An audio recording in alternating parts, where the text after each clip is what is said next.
Okay, the next step after the engine mounting bracket, then we install this, the coolant, antifreeze coolant container. You have to make sure that everything fits where it needs to be. There you go.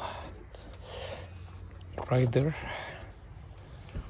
Number 10 socket.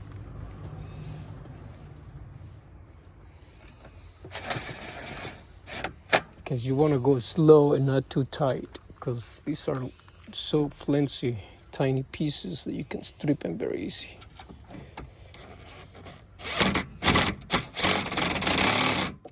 There you go.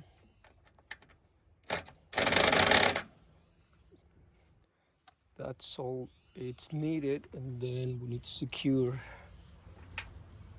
the AC lines to its bracket.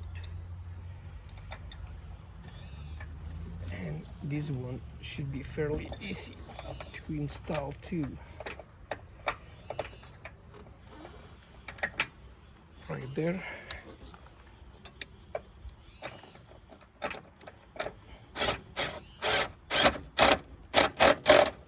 Okay. Woo. Almost knocked the camera off. Then after that's done, then we just come and torque everything by hand. There you go. There you go.